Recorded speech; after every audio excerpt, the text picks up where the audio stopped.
मैं तुम सबको बताना चाहता था, लेकिन कैसे बताता?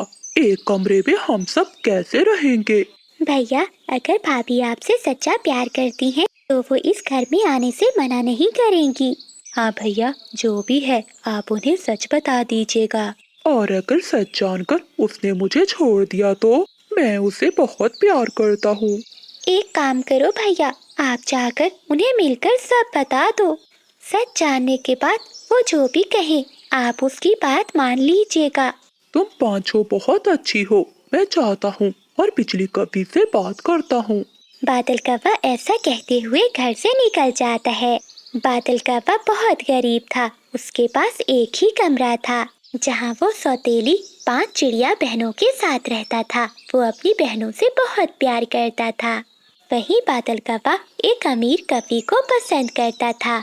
वो कवि से बहुत प्यार करता था, जिसके चलते वो बिजली कवि को अपना सच बताने जाता है।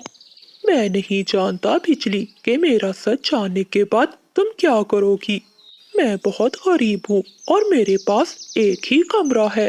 ये सुनने के बाद बिजली कवि सोच में पड़ जाती है। बादल, मैं तुमसे बहुत प्यार करती हूँ। अगर मुझे तुम्हारे साथ एक कमरे में रहना पड़े तो मैं रह लूंगी। ये सुनकर बादल कौवा बहुत खुश होता है, जिसके बाद बादल कौवा बिजली कवि से शादी करके उसे अपने साथ अपने घर पे ले आता है।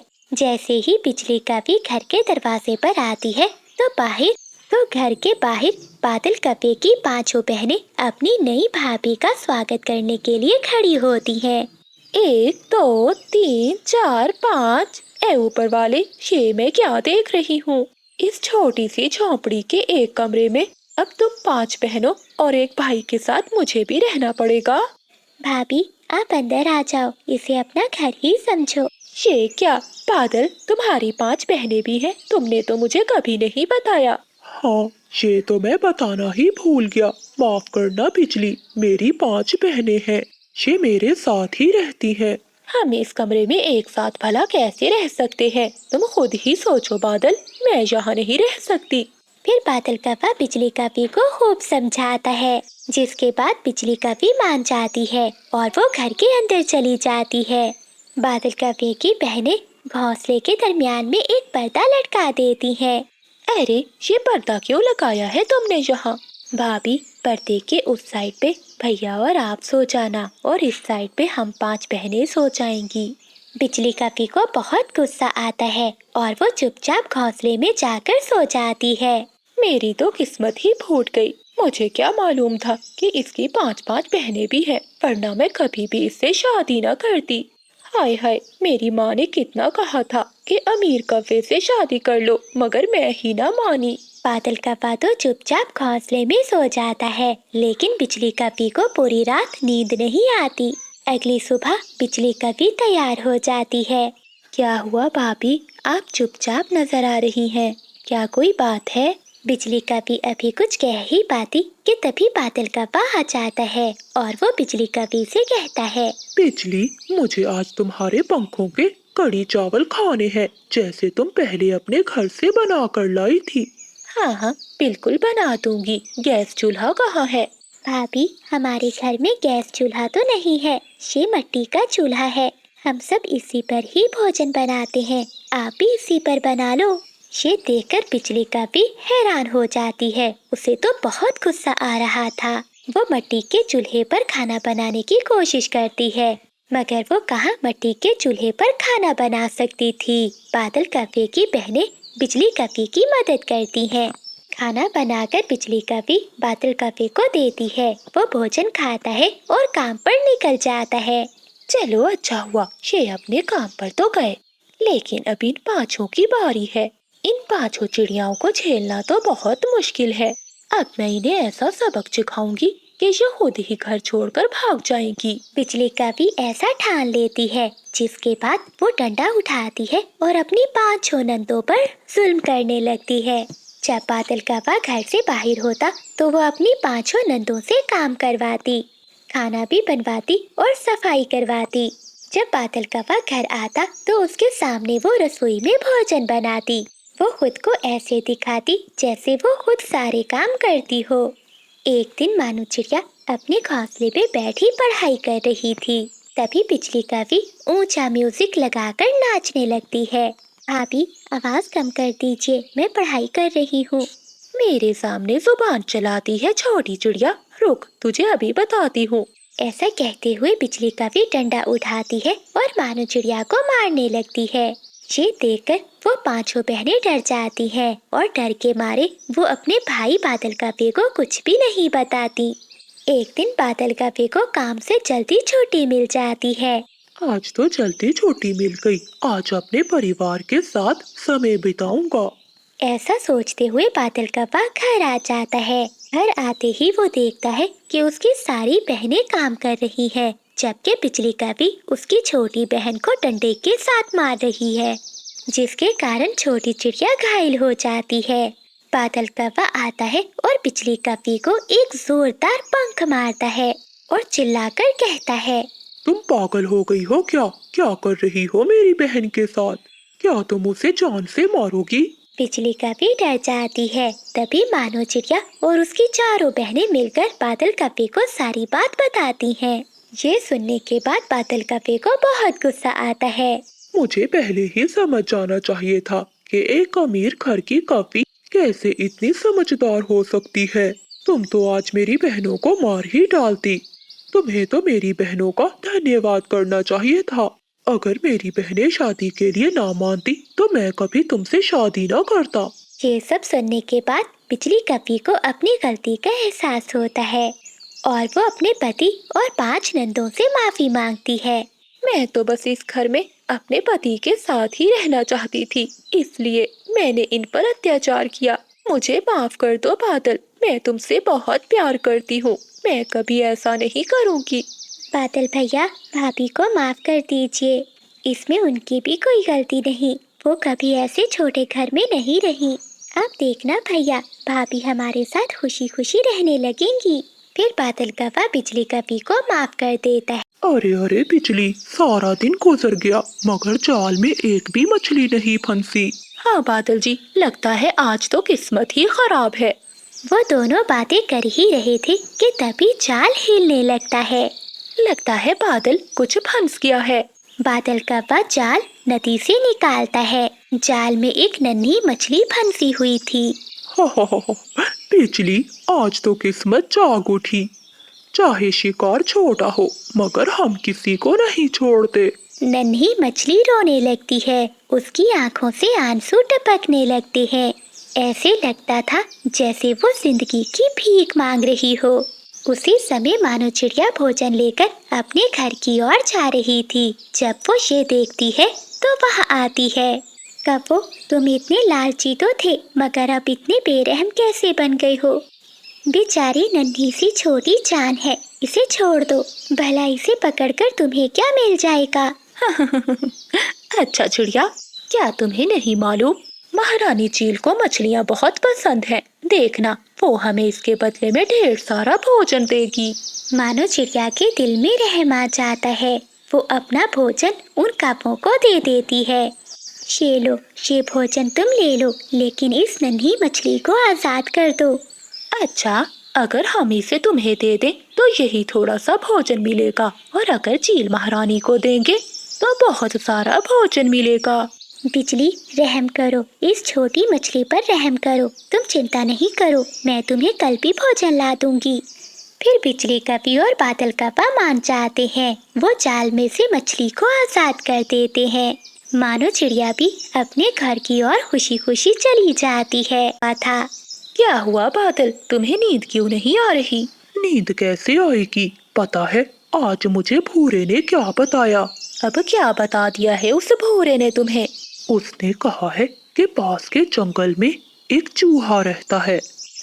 क्या चूहा? हाँ बिजली, चूहा। पता है वो कोई साधारण चूहा नहीं है, बल्कि वो हम पक्षियों की तरह बोल सकता है और भविष्य भी बताता है। मैं सोच रहा हूँ अगर वो चूहा हमें मिल गया तो सारा जंगल हमारा होगा। हम जंगल के अमीर काफे बन जाएंगे। ये सुनकर तो बिजली कवि के मन में भी लालच आ जाता है। तो बादल जी, इसमें सोचने वाली क्या बात है, सुबह होते ही हम चले जाएंगे। अगली सुबह होते ही वो कभी एक पिंजरा लेते हैं और दूसरे जंगल की ओर चले जाते हैं। वो जंगल बहुत अजीब था, घना और सन्नाटे से भरा हुआ। वो दोनों पेड़ों के बीच में जाकर बैठ जाते हैं। तभी उनकी नजर सामने पेड़ के नीचे बैठे हुए चूहे पर जाती है, जिसका नाम मोसू था। मोसू के बारे में कहा जाता था कि वो पक्षियों की जुबान भी समझता है और भविष्य के बारे में भी सच बताता है। वो कभी छुपकर पेड़ के पीछे देख रहे थे कि तभी साधु उल्लू चूहे के पास आता है। लगता है मोसू कि मैं रास्ता भूल गया हूँ। मुझे बताओ कि सही रास्ता कौन सा है। हाँ साधु उल्लू जी, मैं इस जंगल में सभी की मदद करता हूँ। मैं आपको सही रास्ता बताता हूँ।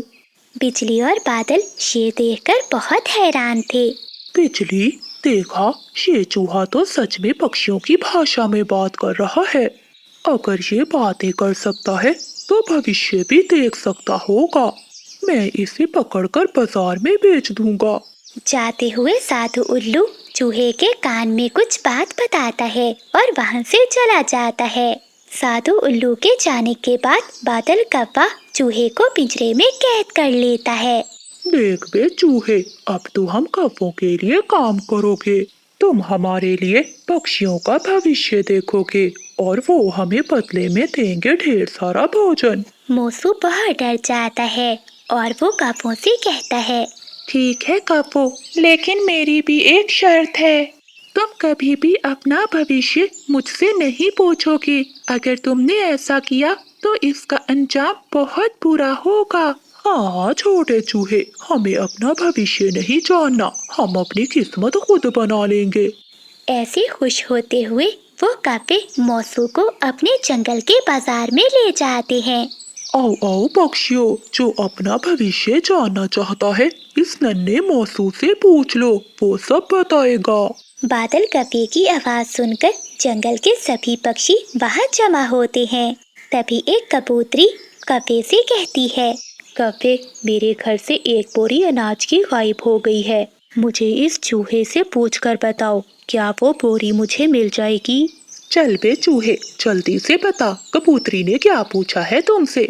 मोसू कहता है, कबूतरी बहन, कल सुबह तक वो वापिस आ जाएंगे और चोर कोई नहीं, तुम्हारे घर का नौकर है। चूहे को बोलता हुआ देखकर सभी पक्षी हैरान थे। ठीक है कौवे, अगर तुम्हारे चूहे ने ठीक बताया होगा तो कल मैं तुम्हें भोजन दूंगी।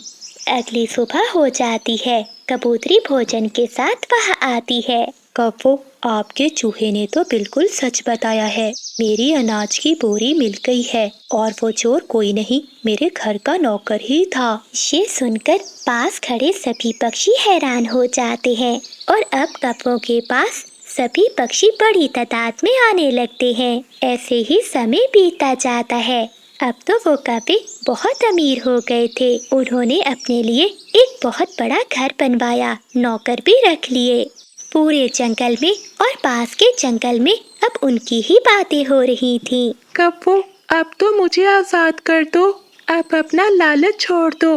तुम्हारे पास अब बहुत कुछ आ गया है, मुझे यहाँ से आजाद कर दो। मगर वो कौवे तो बहुत लालची थे, उनका कहाँ मन भरने वाला था। एक रात कौवे सोए हुए थे कि नौकर उनके पास आता है। मालिक उठिए, आपकी तिजोरी खाली है। सारा माल जो आपने तिजोरी में जमा किया था वो गायब है। वो कौवे तो उठ जाते हैं और मोसू के पास दौड़े। हाय हाय बादल जी, ये सब कैसे हो गया? बिजली, मुझे क्या मालूम, चलो मोसू के पास चलते हैं। वो पति पत्नी मोसू के पास आते हैं। अरे वो चूहे, तुमने मुझे पहले क्यों नहीं बताया? तुम्हें मुझे पहले बताना चाहिए था कि मेरे घर में चोरी होने वाली है। लेकिन कौवे, मैंने तुम्हें पहले ही कहा था कि तुम अपना भविष्य मुझसे कभी मत पूछना, इसलिए मैंने तुम्हें नहीं बताया। बस बहुत हो गया, अब मेरी मदद करो, मैं तुम्हें आजाद कर दूंगा। मुझे बताओ, मेरा भविष्य क्या है? क्या मेरा माल वापस आएगा या नहीं? मोसू ने आंखों में उदासी लिए कहा, पता है कौवो, जब वो साधु उल्लू मेरे पास आया था उसने मुझे कान में कुछ कहा था। हाँ हाँ बादल जी, मुझे अच्छे से याद है। साधु उल्लू ने कुछ तो कहा था चूहे के कान में। उसने मुझसे कहा था कि मेरे जाने के बाद तुम कैद हो जाओगे, लेकिन मैंने उसे रास्ता बताया था तो उसने मुझे एक जादू दिया था। अगर वो कभी कभी तुमसे अपना भविष्य जानेंगे तो उनका अंजाम बहुत बुरा होगा। क्या मतलब चूहे, ज्यादा बातें मत बनाओ, बताओ। कप्पो, मैंने तुम्हें बचाने के लिए बहुत कोशिश की, मगर तुमने अपनी लालच को चुन लिया। साधु उल्लू के वरदान के मुताबिक अगर तुम अपना भविष्य जानोगे तो मैं आजाद हो जाऊंगा और तुम कभी पत्थर की मूरत बन जाओगे। चूहे के ऐसा कहते ही चूहा पिंजरे से आजाद हो जाता है और वो कपे देखते ही देखते पत्थर की मूर्तियों में बदल जाते हैं। ऐसे उन कपों को अपनी लालच का अंजाम मिलता है। चोरनी कहीं की, तुमने ये लकड़ियाँ मेरे घर से चुराई हैं। अरे अरे नहीं कपी बहन, मैं ये लकड़ियाँ घने जंगल से लाई हूँ। हाँ, मुझे सब पता है। बड़ी सीधी साधी बनने का नाटक करती हो। पिछले हफ्ते भी तुमने मेरे पेड़ के नीचे से दाना चुरा कर खाया था। लेकिन मुझे नहीं मालूम था कि वो दाना आपका था। मैं सब जानती हूँ, तुम जैसी भी कारण चिड़ियाओं को। चल अब भाग जा यहाँ से, दोबारा मेरे घर के पास नजर ना आना। मानो चिड़िया रोती हुई वहाँ से अपने घोंसले में चली जाती है। थोड़ी दूर कबूतर और तोता बैठे उन दोनों की बातें सुन रहे थे। तोते यार, ये कभी बहुत बुरी है, जब देखो चिड़िया से लड़ती रहती है। हाँ कबूतर, तुम्हें तो पता है ये काली कवि किसी को भी अपने पेड़ के पास भटकने नहीं देती। पिछली बार गलती से मैं इसके घर के पास चला गया था, तब इसने मुझे बहुत मारा था। बेचारी मानो चिड़िया तो बहुत मेहनती है, वो तो दिन रात अपनी बेटियों के लिए मेहनत करती है। मानो चिड़िया की 3 नन्ही बेटियां थीं, मीना, मुन्नी और गुड्डी। वो तीनों बेटियां पढ़ना चाहती थी और बड़े ख्वाब देखती थी। मामा, हम तीनों बहनों को पढ़ने के लिए बड़े स्कूल में जाना है और आपको तो पता है कि वो विदेश के जंगल में है। देखना मामा, हम तीनों बहनें पढ़कर आपका नाम रोशन करेंगी और हमारी गरीबी के दिन भी गुजर जाएंगे। हाँ बेटियों, मैं भी यही चाहती हूँ कि तुम तीनों पढ़ लिख कर जंगल का नाम रोशन करो। तुम तीनों चिंता नहीं करो, मैं कुछ करती हूँ। अगले दिन मानो चिड़िया बिजली कपी के पास जाती है। कपी बहन, मेरी बेटियाँ तीनों पढ़ना चाहती हैं, मैं उन्हें विदेश के जंगल में भेजना चाहती हूँ। तुम तो बहुत अमीर हो, मुझे कुछ पैसे उधार दे दो, मैं मेहनत करके तुम्हें वापस दे दूंगी। तुम जैसी भी कारण चिड़िया क्या आप आसमान को छूने के ख्वाब देख रही हैं, जबकि उड़ना तुम्हारे बस में नहीं है। बिजली बहन, आप मुझे कुछ पैसे उधार दे दे, मैं थोड़े थोड़े करके आपको वापस कर दूंगी। अच्छा, अब कह ही रही हो तो मैं तुम्हें पैसे दे देती हूँ, लेकिन मेरी एक शर्त है। कैसी शर्त? जब तक तुम मुझे पैसे नहीं लौटाओगी तब तक तुम मेरे घर में नौकरानी बनकर काम करोगी और दिन रात मेरे लिए दाना भी लाओगी। ठीक है कपी बहन, मुझे मंजूर है। चल अब लग जा काम पर, काम करके पैसे लेकर चली जाना। फिर मानो चिड़िया बिजली कपी के घर के सारे काम करती है। वो जंगल से दाना ढूंढ कर लाती है और शाम को रसोई बनाकर पैसे लेकर अपने घर चली जाती है। क्या हुआ मम्मा, आज इतनी देर क्यों करती? हमें भूख लगी है। मुन्नी बेटी आज जंगल में काम करने गई थी, तुम लोगों के लिए पैसे जमा किए हैं। अब तुम तीनों अपना सामान पैक कर लो, क्योंकि तुम तीनों कल जा रही हो विदेश के जंगल में। ये सुनकर मानो चिड़िया की बेटियां बहुत खुश हो जाती हैं। ठीक है मम्मा, हम अपना सामान पैक करती हैं, तब तक आप हमारे लिए भोजन बना दे। फिर मानो चिड़िया रसोई में चली जाती है। वो अपनी बेटियों के लिए भोजन बनाने लगती है। मेरी बेटियां ही मेरी दुनिया है, अगर ये खुश हैं तो मैं भी खुश हूँ। अगले दिन मानो चिड़िया कबूतर चाचा के साथ अपनी तीनों बेटियों को विदेश के जंगल में भेज देती है। ऐसे ही कई दिन गुजर जाते हैं। चिड़िया दुगना काम करना शुरू कर देती है। सुबह को वो कपी के घर काम करने जाती और दूसरे समय वो बाकी पक्षियों के घरों में भी काम करती थी। चिड़िया बहन, तुम इतने काम कर रही हो, तुम बीमार हो जाओगी। तोते भैया, अपनी बेटियों के लिए मुझे ये सब करना होगा, तुम्हें तो पता है मेरी बेटियों में मेरी जान है, वही मेरी खुशी है। अगर मैं काम नहीं करूँगी तो कभी का कर्ज कैसे दूंगी। बस अब मुझे उस दिन का इंतजार है जिस दिन मेरी नन्ही परियां आसमान छू लेंगी। ऐसे ही कई साल बीत जाते हैं। चिड़िया अब भी कपी के घर में काम करती थी। एक दिन चिड़िया सोचती है, अब तो मेरी बच्चियां लौटने वाली हैं, आज तो मैं उन्हें देखकर जी लूंगी। शाम हो जाती है। चिड़िया की बेटियां विदेश के जंगल से लौट आती हैं। मानो चिड़िया खुशी खुशी अपनी बच्चियों के पास जाती है। अरे आओ मेरी बेटियों, मेरे पास आओ। लेकिन चिड़िया की बेटियां मुंह मोड़ लेती हैं। अरे हटिए माँ, हमें बहुत थकन है, जरा हमें भोजन ला कर दीजिए, बहुत भूख लगी है। हाँ हाँ, मैं भी ना, तुम तीनों थकी हुई होगी, चलो मैं आप तीनों को भोजन देती हूँ। फिर मानो चिड़िया अपनी तीनों बेटियों को भोजन देती है। मम्मा, ये कैसा भोजन है, ये तो बस दाल चावल है, हमें तो बिरयानी खानी थी। मुन्नी, हमारी माँ को भला कहाँ बिरयानी बनाने आती है, इन्होंने तो कभी अपनी जिंदगी में खाई भी नहीं होगी। हाँ बहना, तुम ठीक कह रही हो। मानो चिड़िया तो चुपचाप अपनी बेटियों की बातें सुनती रहती है। रात को जब बेटियां सोने लगती हैं तो अपनी माँ से कहती हैं, माँ, इस घर में तो हमें बहुत गर्मी लग रही है, आपने अभी तक अपना अच्छा और पक्का घर नहीं बनाया। हाँ माँ, एक एसी ही लगवा ली थी, आपको तो पता था ना कि आपकी बेटियां लौट कर आ रही हैं, भला वो ऐसी गर्मी में कैसे रहेंगी। बच्चों, मुझे नहीं पता था कि आप तीनों को एसी में सोने की आदत है। तुम तीनों चिंता नहीं करो, मैं कल तक इंतजाम कर दूंगी। फिर मानो चिड़िया की तीनों बेटियां सो जाती हैं और चिड़िया अपने घर के बाहर आ जाती है। ए ऊपर वाले, ये सब क्या है? मैंने तो सोचा था कि मेरी बच्चियां पढ़कर आएंगी और मेरा सहारा बनेंगी, लेकिन ये तीनों तो बहुत बदल गई हैं। अगले दिन मानो चिड़िया सुबह सवेरे झील के खेतों में जाती है और वहाँ काम करने लगती है। वो कड़ी धूप में गंदम की फसल काटती है और शाम को बिजली कपी के घर काम करने जाती है। कुछ महीनों मेहनत करने के बाद मानो चिड़िया अपनी बेटियों के लिए एसी ले लेती है। बच्चों, अब ठीक है ना, अब तुम्हें गर्मी नहीं लगेगी। हाँ माँ, ये ठीक है, अब से हम तीनों ही इस कमरे में सोएंगी, आप दूसरे कमरे में सोना। हाँ, वैसे भी मम्मा को थोड़ी ना आदत है एसी में सोने की, ये तो बीमार हो जाएंगी। हाँ, तुम ठीक कह रही हो, मुझे ऐसी आदत नहीं है, तुम तीनों आराम से सो जाओ। अपनी तीनों बेटियों को सुलाकर मानो चिड़िया खुद घर के बाहर आ जाती है।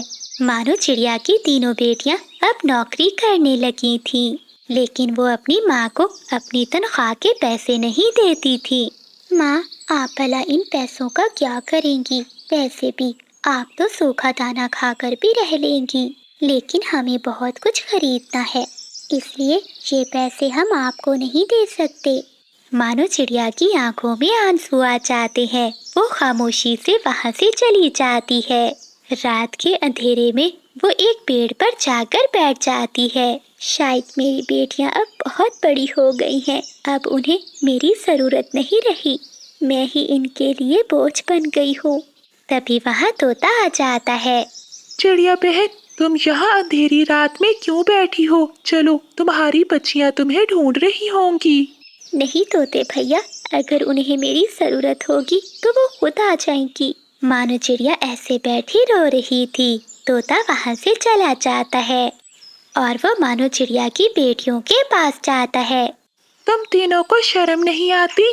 तुम्हारी माँ ने तुम्हें पढ़ाने के लिए उस बिजली कपी से पैसे उधार लिए, उसका कर्ज वो आज तक उतार रही है। तुम्हारी हर जरूरत पूरी करने के लिए वो सुबह से लेकर शाम तक काम करती है। जब तुम यहाँ नहीं थी वो बीमार थी, वो तो अपने घोंसले से उठ भी नहीं सकती थी, फिर भी उसने कभी हिम्मत नहीं हारी और तुम तीनों के लिए वो दिन रात मेहनत करती रही। और आज जब तुम तीनों कमाने लग गई हो तो अपनी माँ को भूल गई हो। तुम तीनों को तो शर्म आनी चाहिए। ऐसा कहते हुए तोता वहाँ से चला जाता। बिजली कपी और बादल कपी का एक बहुत बड़ा खेत था। वो दोनों पति पत्नी अपने खेत का बहुत ख्याल रखते थे। वो पति पत्नी अपने खेत में तरह तरह की फसलें उगाते थे, जिन्हें मंडी में बेचकर बहुत मुनाफा कमाते थे। लेकिन वो कौवे बहुत कंजूस थे। कोई भी पक्षी कौवों के खेत से सब्जियां दाना लेने आता तो वो कौवे उसे बहुत मारते थे। देखा बिजली, हमारा खेत कितना हरा भरा है। ये सब मेरी मेहनत का नतीजा है। हाँ हाँ बादल जी, तुम अकेले नहीं, मैं भी तुम्हारे साथ काम करवाती हूँ। हाँ, और किसी भी पक्षी को हम अपने खेत से दाना नहीं खाने देंगे। हम उन छोटे पक्षियों को मुफ्त में क्यों दाना दें? मानो बहन, तुम्हें पता है कि हमारे जंगल में जो कौवों का खेत है वो बहुत हरा भरा है और उनके खेत में तरह तरह की फसलें भी लगी हुई हैं। हाँ चीकू भैया, तुम ठीक कह रहे हो, लेकिन वो कौवे बहुत कंजूस हैं। वो कौवे तो अपने खेत से एक दाना भी नहीं खाने देते। चीकू भैया, अगर वो खेत मेरा होता तो मैं किसी पक्षी को भी मना न करती। परंतु चिड़िया बहन, वो कौवे तुम्हारी तरह तो नहीं है ना, वो तो बहुत कंजूस है। कुछ दिन ऐसे ही गुजर जाते हैं। जंगल में गर्मी बढ़ जाती है, जिस कारण जंगल में सूखे का मौसम आ गया था। अब तो जंगल में ना भोजन मिलता था और ना ही पानी। जंगल के अब सभी पक्षी भी बहुत परेशान हो गए थे, क्योंकि उन सब पक्षियों को भोजन ना मिलने के कारण 2-2 दिन भूखा रहना पड़ता था। लेकिन उन कौवों के खेत को गर्मी के कारण जरा भी फर्क नहीं पड़ा था, बल्कि उन कौवों का खेत तो और भी हरा भरा हो गया था। बादल जी, जंगल में सूखा चल रहा है और जंगल के सभी पक्षी भूख के कारण मर रहे हैं। देखो ना, हमारा खेत तो एकदम हरा भरा है। हाँ बिजली, हम दोनों मिलकर अपने खेत की रक्षा जो करते हैं, कुछ भी हो जाए मैं अपने खेत का एक दाना भी उन पक्षियों को नहीं दूंगा, चाहे वो सभी पक्षी भूख से मर क्यों ना जाए। चिड़िया बहन, मैं 2 दिन से भूखा हूँ। मैंने 2 दिन से कुछ भी नहीं खाया। अगर आज भी मुझे कोई भोजन ना मिला तो मैं भूख के कारण मर जाऊंगा। अब तुम ही कुछ करो, मुझे बहुत भूख लग रही है। हाँ चिड़िया बहन, मैं भी बहुत भूखी हूँ। अब तुम ही कुछ कर सकती हो, हम सबको बहुत भूख लग रही है। कबूतर भैया और बुलबुल बहन, मैंने भी 2 दिन से कुछ नहीं खाया और ना ही पानी पिया है। मुझे भी बहुत भूख लग रही है, लेकिन अब मुझे कुछ करना ही होगा, वरना सभी पक्षी भूख के कारण मर जाएंगे। लेकिन चिड़िया बहन, अब तुम क्या करोगी? हमारे जंगल में ना भोजन है और ना पानी। बस अब तो हमारे जंगल में उन कौवों का हरा भरा खेत ही रह गया है। तुम्हें तो पता है कि वो कौवे अपने खेत का एक दाना भी हमें नहीं देंगे। हाँ चीकू भैया, मैं जाती हूँ कौवों के पास और बात करती हूँ।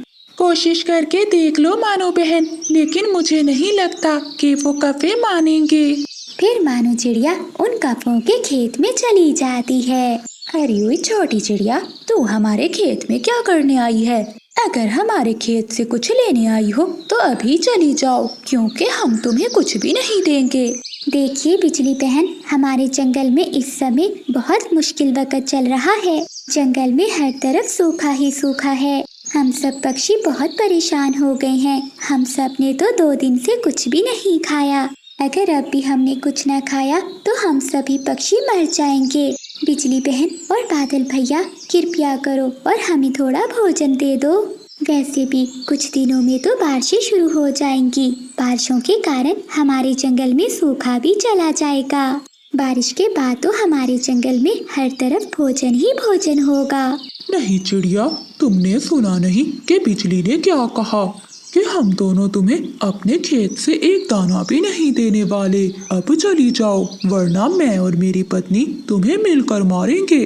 बादल कौवे की ये बात सुनकर चिड़िया उदास होकर वहाँ से चली जाती है। चिड़िया बहन, क्या हुआ? क्या कौवों ने भोजन दिया? हाँ चिड़िया बहन, बताओ, तुम चुप क्यों हो? नहीं दोस्तों, नहीं दिया उन्होंने हमें भोजन। वो कौवे बहुत बुरे हैं। अब तो मुझे पूरा यकीन हो गया है कि वो कौवे कभी भी हमें भोजन नहीं देंगे। मुझे तो पहले ही पता था, वो कौवे बहुत दुष्ट है। दोस्तों, अब तो हमारे पास एक ही हल है कि हम सब ये जंगल छोड़कर अपने साथ वाले जंगल में चले जाएं, क्योंकि उस जंगल में अभी सूखे का मौसम नहीं आया है। अभी तो उस जंगल में हर तरफ भोजन ही भोजन होगा। हम सब पक्षी कुछ समय के लिए उस जंगल में चले जाते हैं। जब हमारे जंगल में सूखे का मौसम खत्म हो जाएगा तो हम सब पक्षी वापस लौट आएंगे। हाँ चिड़िया बहन, ये ठीक रहेगा। ऐसा कहते हुए वो सभी पक्षी दूसरे जंगल की ओर चले जाते हैं। वो सभी पक्षी एक बड़े पेड़ पर अपने घोंसले बनाकर रहने लगते हैं। उस जंगल में भोजन भी था और पानी भी था, इसलिए उन सभी पक्षियों को कोई भी चिंता नहीं थी।